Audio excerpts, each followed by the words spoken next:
Hello छात्र, स्वागत है आपके अपने यूट्यूब चैनल में। आज हम क्लास 12th के बायोलॉजी के पार्ट 2 जिसका नाम है मानव जनन। मानव जनन इस चैप्टर के बारे में अध्ययन करेंगे जो कि आपके बोर्ड्स के लिए बहुत ज़्यादा महत्वपूर्ण है कि मानव जनन है क्या। ठीक है, ये बहुत ज़्यादा इम्पोर्टेंट चैप्टर है जिसमें से आपका मानव जनन तंत्र और नर जनन तंत्र और मादा जनन तंत्र ये दोनों पूछे जाते हैं, जिसमें से हमारा जो पहला टॉपिक आएगा इसमें से जनन क्या है। जनन जनन क्या है, ये क्वेश्चन है। जनन क्या है तो कह सकते हैं जनन जीवधारियों का वह महत्वपूर्ण लक्षण होता है जिसमें वे अपने वंश तथा जाति को बनाए रखने के लिए अपनी जैसी संतान उत्पन्न करते हैं, जनन कहलाता है। तो कह सकते हैं कि जनन जीव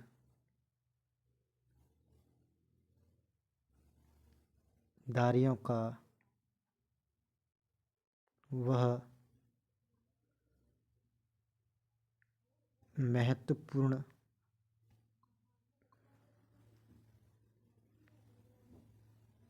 लक्षण होता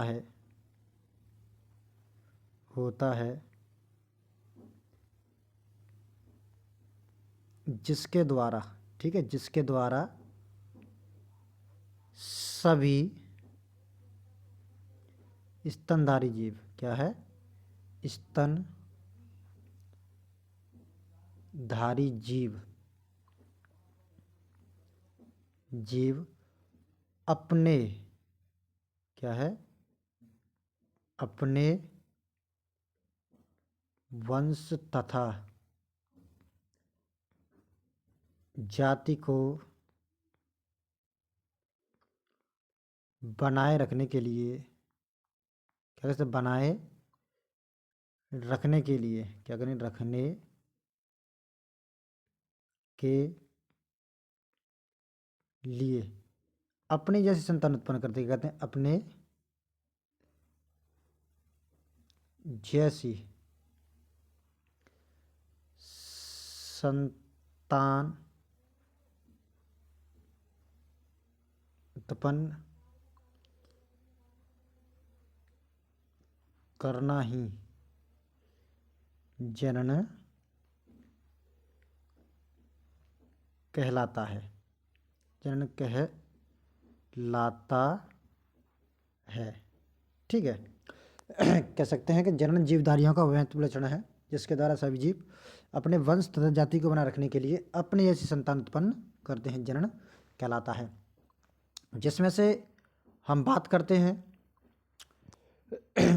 जो महत्वपूर्ण है वो नंबर 1 प्राथमिक जननांग किसे कहते हैं, कैसे ना,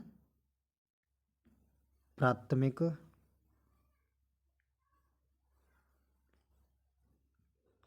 जननांग क्या है, जननांग, ठीक है। ये हमारा टॉपिक है पहले प्राथमिक जननांग। तो देखिए प्राथमिक जननांग है उसको हम कह सकते हैं कि ऐसे जननांग, कह सकते हैं कि ऐसे जननांग जिनमें युग्मकों का निर्माण होता हो तथा हार्मोन्स का स्रावण होता हो, ऐसे अंगों को प्राथमिक जननांग कहते हैं, ऐसे प्राथमिक जननांग कहलाते हैं, ठीक है। तो कैसे कर सकते हैं, इसको कर सकते हैं ऐसे जननांग क्या है, जननांग जिनमें जिनमें युग्मकों का जिनमें युग्मकों का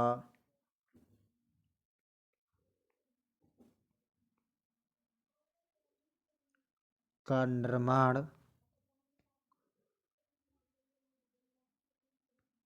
होता है तथा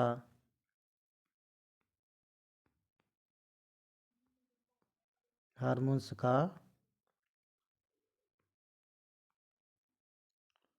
श्रावण होता हो, क्या वो हार्मोन्स का क्या होता हो, श्रावण होता हो। ठीक है, ऐसे जनांग जिनमें युग्मकों का निर्माण होता हो और हार्मोन्स का स्रावण होता हो, ऐसे अंगों को क्या कह सकते हैं, ऐसे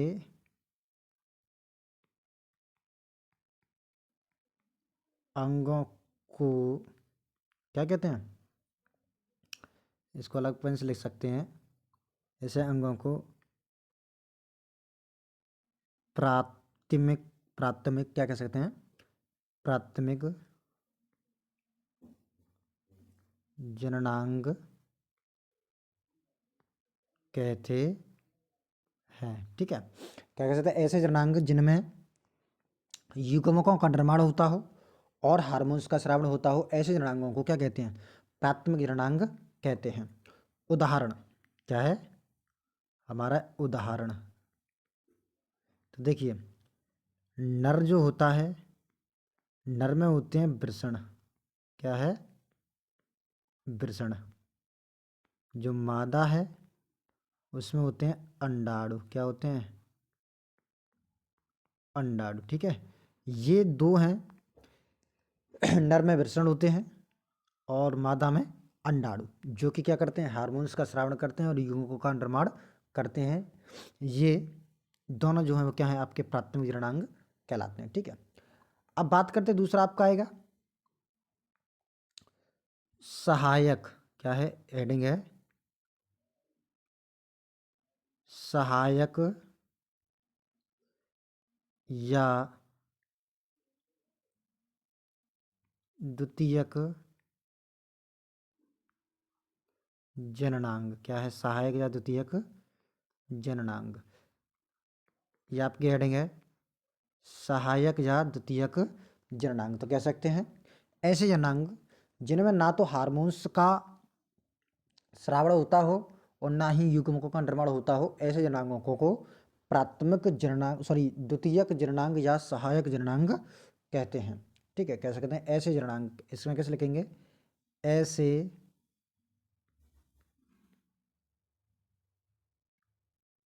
जननांग जिनमें न तो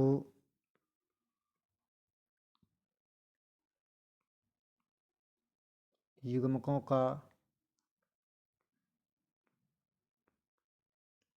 का निर्माण होता हो और न ही हार्मोन्स का श्रावण होता हो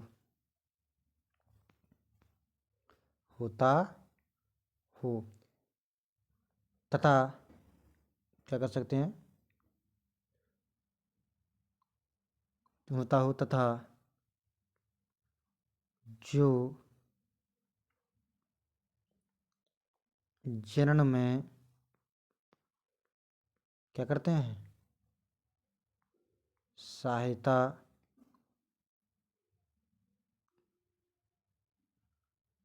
करते हों, ऐसे जननांगों को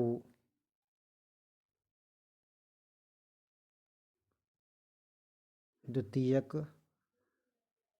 या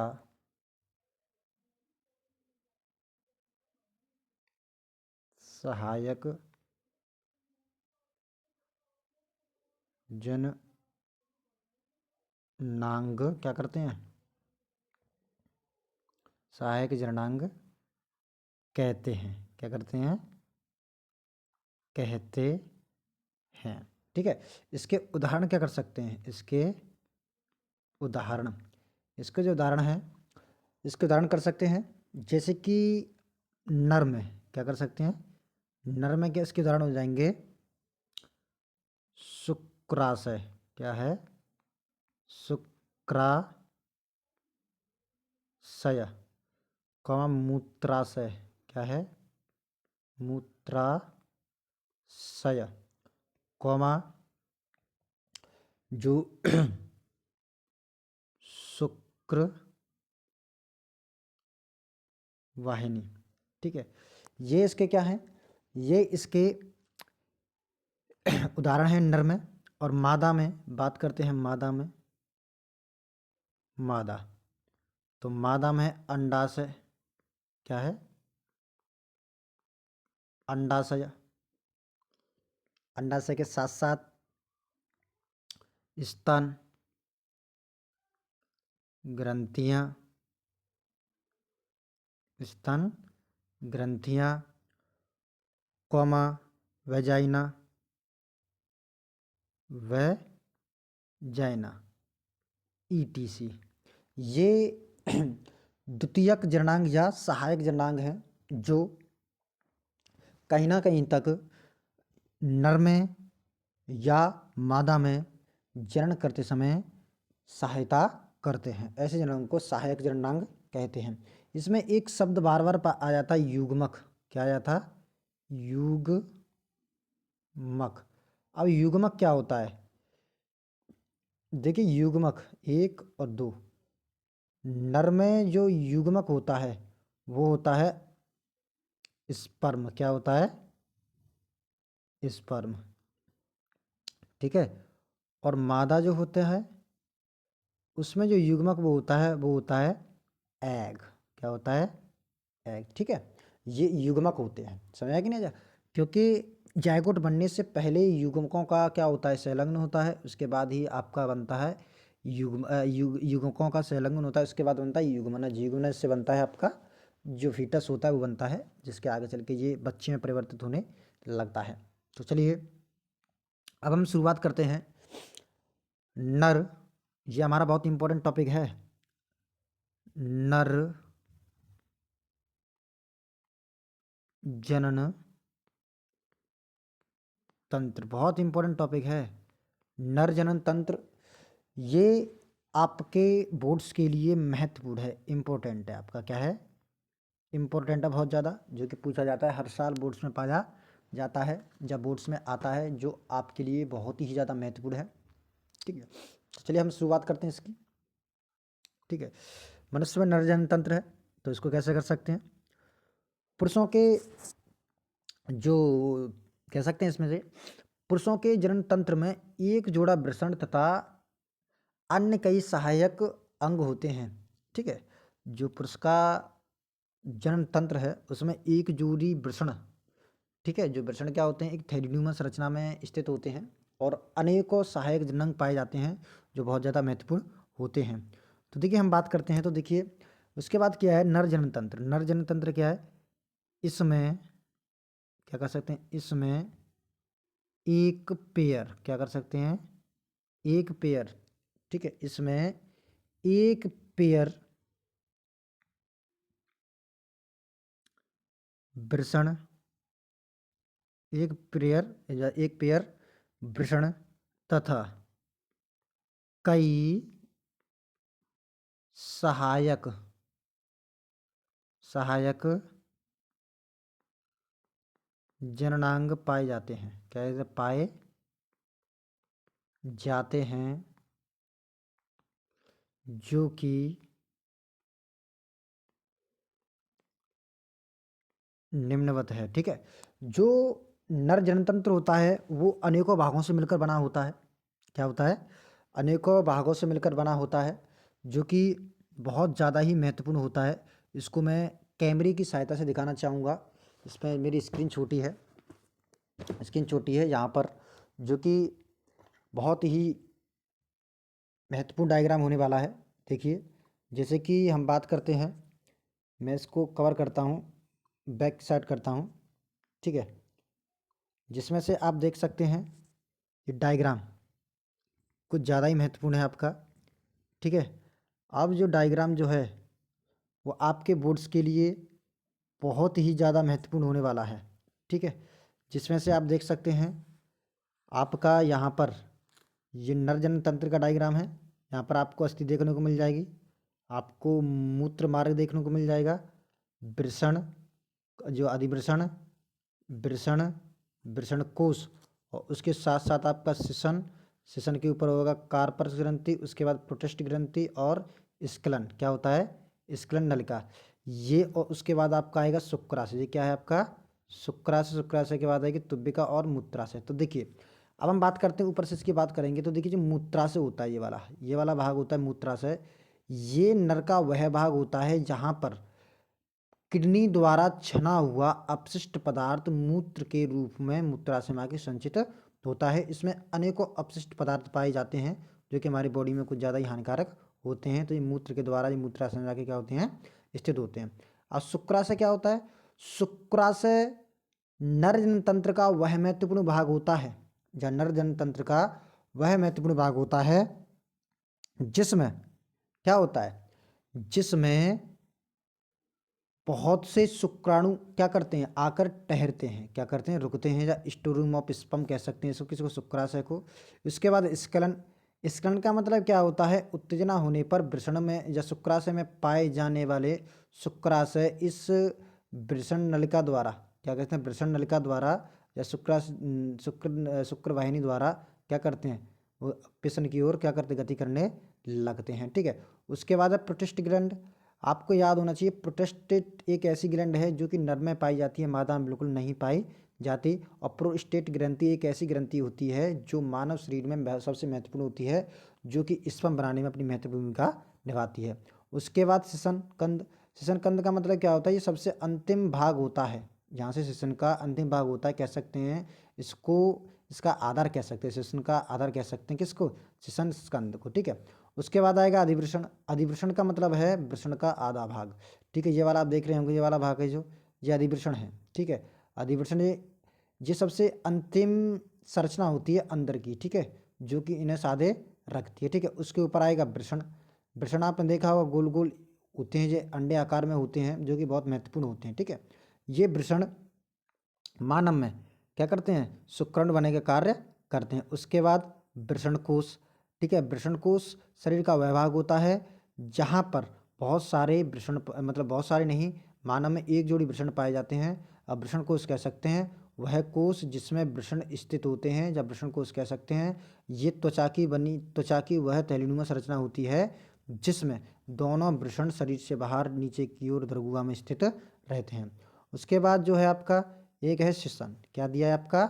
शिशन जो है, शिशन सबसे अंतिम चरण होता है किसका? पीनस का। ठीक है, सबसे अंतिम चरण होता है जो कि बहुत सॉफ्ट होता है। ठीक है, इसका वर्क होता है स्खलित होने शुक्राणु को एकदम सादे रखना, जहाँ पर क्या बाहर निकलने ना देना होता है। उसके बाद आता है मुट छिद्र। मुट छिद्र का मतलब होता है यह एक ऐसा छिद्र होता है जिसके द्वारा शुक्राणु वह मूत्रा से शरीर से बाहर निकलता है। उसके बाद मूत्र मार्ग। मूत्र मार्ग का मतलब क्या होता है?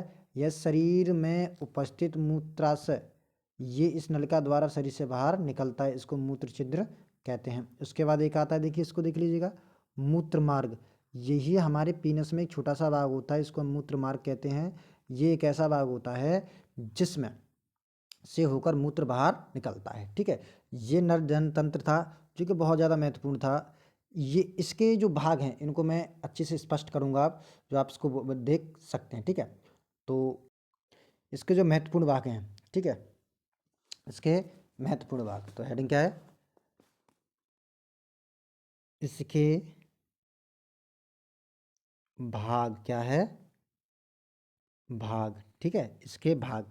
तो नंबर 1 जो है वो आपका वृषण, क्या है? वृषण। नंबर 2 अधिवृषण, क्या है? अधिवृषण।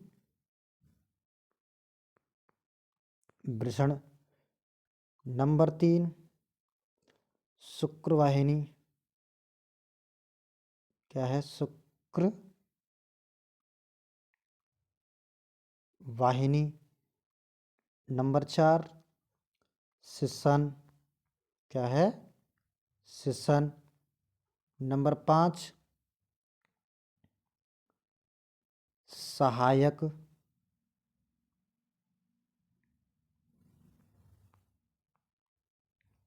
ग्रंथि। और नंबर 6 मूत्राशय, मूत्राशय। शय, ये भाग होते हैं। ठीक है, और भी भाग हैं। ये ऐसे महत्वपूर्ण भाग होते हैं जो बोर्ड्स के जो नर जनतंत्र में पाए जाते हैं। इनको मैंने डायग्राम की सहायता से आपको स्पष्ट किया था, जो कि बहुत ज़्यादा महत्वपूर्ण है। आप इनके द्वारा जो संरचना है उनको स्पष्ट रूप से जानिए। मैंने इनको जो भाग थे उनको अच्छे से स्पष्ट किया है, जो कि आपके बोर्ड्स के लिए बहुत ही ज़्यादा महत्वपूर्ण रहेंगे। इसका मैं सेकंड पार्ट बनाऊंगा, जिसमें से मैं मादा जननांग जो है उसको स्पष्ट करूंगा। तो चलो ठीक है दोस्तों, अब मैं मिलूंगा कल ही। अब आपको ये वीडियो कैसी लगी, लाइक और शेयर और कमेंट करें। Thank you.